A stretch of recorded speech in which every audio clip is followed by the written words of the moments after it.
자, 반갑습니다. 배동찬 교수의 맛있는 좋은 이야기의 배동찬입니다. 자, 여러분 반갑습니다. 날씨가 굉장히 춥습니다. 감기들 조심하시기 바랍니다. 서울에 빌라를 가지고 있는 팬들에게서 이런 전화가 왔죠. 올 초에 부동산에 가지고 있는 빌라를 2억에 팔아달라고 이야기를 했는데요. 한동안 전화가 없었다는 겁니다. 그런데 요즘 들어서 부동산에서 전화가 온다는 거예요. 전에 2억 받고 싶다고 하셨죠? 2억에 팔아드릴게요. 라고. 이런 전화에 우리 팬들은 3억 5천 아니면 안 팔겠습니다. 라고, 이렇게 이야기를 했다는 거예요. 이처럼 아파트 가격 급등에 난리고요. 서울 빌라까지 이제는 난리가 났다는 거죠. 그렇다면 2021년 빌라의 가격은 어떻게 될까요? 아마 이 부분이 가장 궁금하게 생각하실 것 같아요. 먼저 빌라라는 용어는요, 법적인 용어가 아니죠. 그냥 우리가 흔히 이제 쓰는 말이다라고 이렇게 설명을 해드릴 수 있을 것 같고요. 다세대 주택과 연립주택을 우리는 합쳐서 그냥 편하게 빌라라고 이렇게 표현을 한다는 사실 알아두셔야 될 것 같고요. KB 부동산 자료에 의하면 서울 연립주택의 연간 가격 변동률 표인데요. 2012년도에 마이너스 1.3, 2013년도에 마이너스 0.8, 2014년도에 0.3, 2015년도에 2.8, 2016년도에 1.3, 2017년도에 1.4, 2018년도에는 5.6% 많이 올랐죠. 그 다음에 2019년도에는 1.7로 가격 상승률이 좀 떨어졌죠. 그런데 2020년에 무려 8.2%가 이 정도나 많이 상승했다는 겁니다. 빌라 가격을 놓고 본다면 13년 동안 이처럼 많이 오른 적이 없다라는 거예요. 어때요, 여러분? 빌라 가격도 많이 올랐죠. 물론 처음부터 끝까지 다 올랐다는 얘기는 아니죠. 2012년도부터 2017년도까지 요 기간을 놓고 보면 빌라가 그닥 재미가 좀 없었다는 거예요. 다만 2018년도에 5.6%가 올랐고 2019년도에 1.7, 그리고 2020년도에 8.2%이 정도로 급등을 했다라는 거죠. 그렇다면 그동안 재미가 없었던 이런 빌라가 현재 왜 이렇게 급등을 했을까요?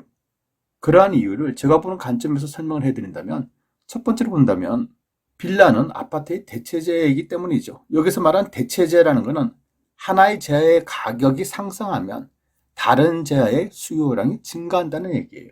또한 하나의 재화의 가격이 하락할 때 다른 재화의 수요량도 감소한다는 거죠.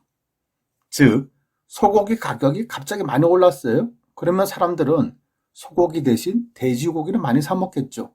그러면 돼지고기에 대한 수요가 증가된다라고 말씀을 드릴 수가 있겠죠.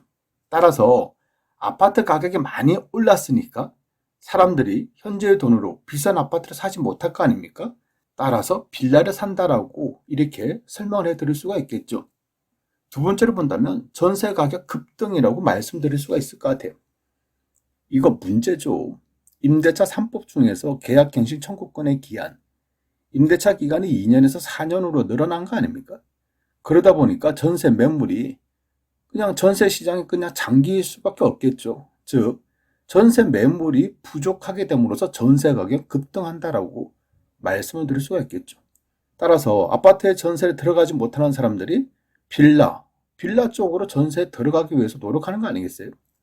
이처럼 빌라에 대한 전세 가격 상승은 빌라에 대한 매수 수요까지 증가된다라고 볼 수가 있겠죠. 세 번째로 본다면 재개발 이슈가 있겠죠. 서울 같은 경우에는 주택 공급이 필요하죠. 그런데 아시다시피 서울에 대규모 아파트를 지을 공간이 없지 않습니까? 즉 신규 아파트를 지을 그런 대지가 부족하다는 얘기예요. 결국 서울로 놓고 본다면 재건축이나 재개발밖에 없지 않겠어요. 따라서 개발 이슈에 대한 기대감으로 서울의 빌라 가격은 급등하였다라고 이렇게 볼 수도 있다는 거죠. 네 번째로 본다면 소비는 심리다라는 말이 있죠.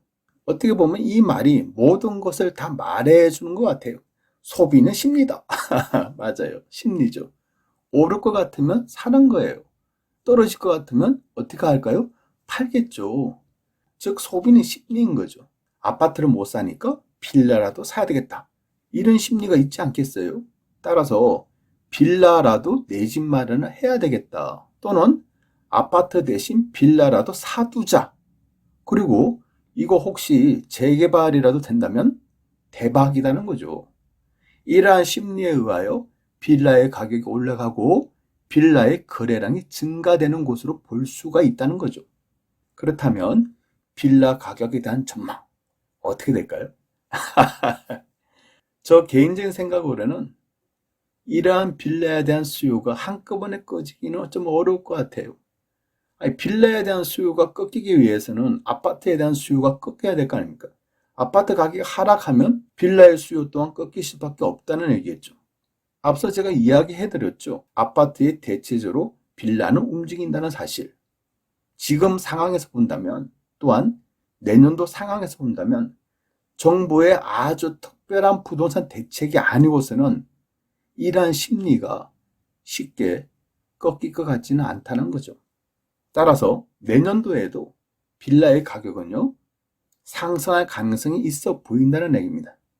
다만 여러분들이 빌라에 대해서 좀 조심하셔야 될 부분은 제가 예전 방송에서도 이렇게 말씀드렸죠. 빌라 투자의 유의점 첫 번째로 본다면 서울을 중심으로 관심을 가지시라는 얘기예요. 재개발을 한다 하더라도 서울에서 재개발을 할 경우에 시세 차익이 더 많이 나지 않겠습니까? 따라서 서울의 빌라들이 오른다는 얘기예요.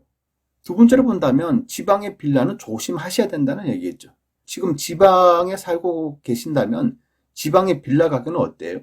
물론 작년에 비해서 재작년에 비해서 조금씩 올랐죠. 하지만 명심하셔야 될 거는 여러분이 살고 계시거나 여러분이 가지고 계신 아파트의 가격 급등에 비한다면 빌라의 가격은 정말 올라도 조금밖에 안 올랐다는 사실이에요. 더 중요한 거, 내가 팔고 싶을 때 아파트는 쉽게 팔릴 수가 있지 않습니까? 그런데 빌라 같은 경우에는 내가 팔고 싶을 때 금액을 낮추어도 안 팔릴 가능성이 많다라고. 그래서 지방의 빌라는 특히 더 조심을 하시라는 거죠. 따라서 서울의 빌라 가격이 상승한다고 지방 빌라까지 상승할 것이다. 이런 생각은 좀 위험한 생각이다라고 말씀을 드릴 수가 있다는 거죠. 세 번째로 본다면 고분양가 신축 빌라는 조심하셔야 되겠죠. 지금 현재 서울에서 건축하시는 분들이나 재개발을 중개하시는 분들 입장에서는 얼마나 기분 좋으시겠어요. 아파트 가격 올라가지, 빌라 가격 올라가지, 빌라를 찾는 사람들이 증가되지, 여기다가 신축 건물에 대한 수요는 폭발적이지 않습니까?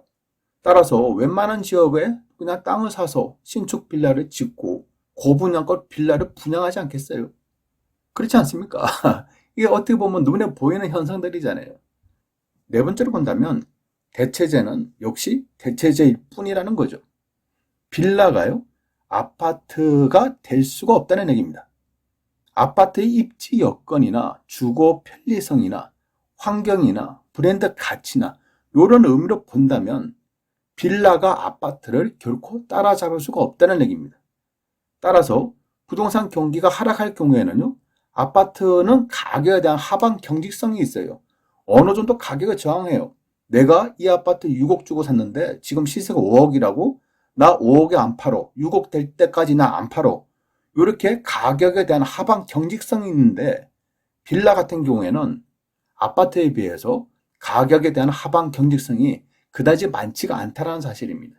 내가 꼭 팔아야 될 때는 아파트보다는 더 급매물로 내놔야지, 아파트보다는 더 가격을 더 낮춰야지 겨우 팔릴 수가 있다는 얘기입니다. 그것 또한 빌라를 사겠다는 매수자가 있을 경우에 팔 수가 있다는 거예요. 이게 문제라는 거죠. 이러한 의미에서 본다면요, 빌라는요, 전세나 월세 등 일시적 거주의 목적이죠. 즉 실제 거주의 목적이나 아파트를 매수하고자 하는데 아파트를 매수할 돈이 없어. 하지만 뭔가 투자는 해야 되겠어. 즉 아파트 대신 일시적인 투자의 목적으로 빌라를 매수한다는 거예요. 그리고 시세 상승 시에는 들어오고요, 시세 하락 시에는 팔고 나가겠다는 생각, 이런 생각으로 빌라에 접근을 한다는 얘기겠죠. 그렇지 않겠어요? 그래서 빌라 투자는 여러분 조심하셔야 된다는 거예요. 아파트에 대해서 가격 상승은 낮고 가격이 만약에 하락할 경우에는 하방 경직성, 이게 없다는 사실이에요. 그러니 조심하셔야 되겠죠. 즉, 아파트에 비한다면 수익은 적고 편리성은 떨어지고요. 위험은 아주 많은 상품이다라고 이렇게 말씀을 드릴 수가 있다는 얘기입니다. 그러니 빌라 투자는 조심하셔야 된다는 얘기겠죠. 벌써 한 해도 다 지나가고 있군요. 올 한 해 동안 여러분 수고들 많이 하셨습니다. 코로나19의 영향으로 우리 대부분의 사람들이 좀 힘들게 또 고통 속에 살았지 않습니까? 어떻게 보면 역경의 시간이었다라고 말씀을 드릴 수 있을 것 같아요. 모두 고생들 하셨습니다. 다가오는 새해에는 행복과 기쁨이 가득한 그러한 한 해가 되시기를 기원합니다. 그리고 한 해 동안 저희 방송을 시청해 주셔서 진심으로 감사의 말씀을 드립니다. 여러분, 감사합니다. 그리고 새해 복 많이 받으세요.